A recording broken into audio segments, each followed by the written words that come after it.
అని మాట్లాడారు. సరే ఆ మాట మాట్లాడితే మాట్లాడారు కానీ అదేదో ఆయన మీద విషం కక్కుతున్నారు, విషం చిమ్ముతున్నారు అని కూడా మాట్లాడారు. దానికి మీడియాని ఏదో తప్పుబట్టే ప్రయత్నం చేశారు.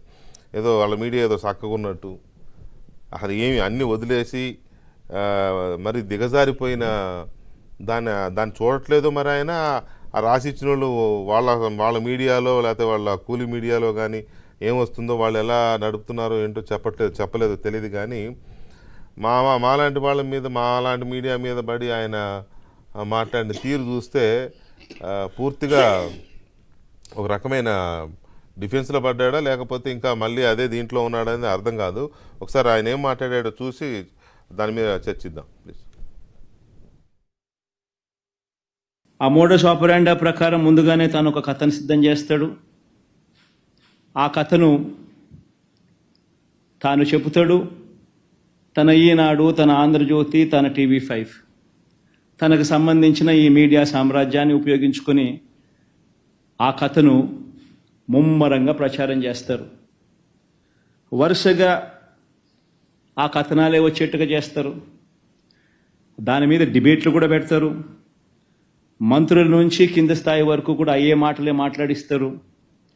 మాట్లాడించిన తర్వాత ఆ డిబేట్లలో ఉన్న ఒపీనియన్స్ ఇచ్చే వాళ్ళందరూ కూడా వీళ్ళ మనుషులే, వాళ్ళు కూడా అవే ఒపీనియన్లు వచ్చేట్టుగా చేస్తారు. చేసి చివరికి ఏమంటారు, రాష్ట్రం క్లిష్ట పరిస్థితుల్లో ఉంది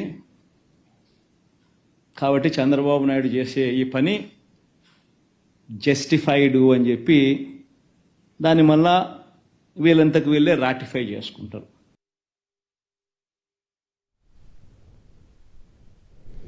ఆయన పైకి అలా నవ్వుతున్నాడు కానీ లోపల పొగలు వచ్చేస్తున్నాయి లోపల.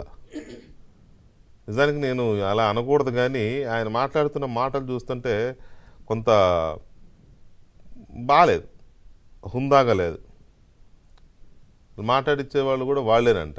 ఇది ఇక్కడ కూర్చున్న ఈయన ప్రసాద్ గారు, ఆ విజయ్ కుమార్ తెలుగుదేశం అధికార ప్రతినిధి లేదా కమ్యూనిస్ట్ నాయకులు, వీళ్ళంతా వాళ్ళు మా వాళ్ళే. వాళ్ళు కూడా మరి మీ మీడియాలో అండి, మీరు డబ్బులు ఇచ్చి పోషిస్తున్న కూలి మీడియాలో కానీ మీ సొంత మీడియాలో మాట్లాడుతున్న వాళ్ళు గగ్గోలు, అరుపులు, కేకలు మామూలుగా ఉండదు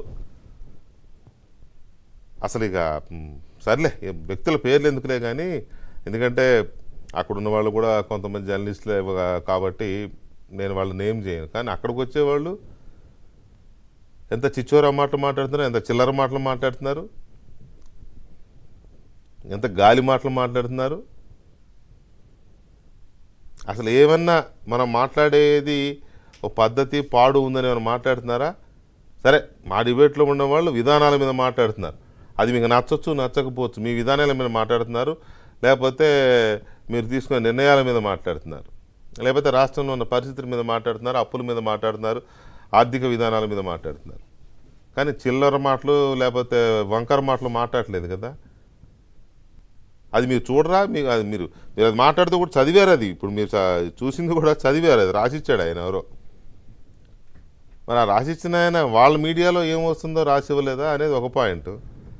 రెండవది, ఏ స్థాయికి దిగజారంటే మీరు అసెంబ్లీ స్టార్ట్ అయిన దగ్గర నుంచి రాలేదు. వినుకొండ అబ్బాయి చనిపోయాడు, చంపేశారని చెప్పి వచ్చారు, అక్కడికి వెళ్ళారు, అక్కడ షో చేశారు.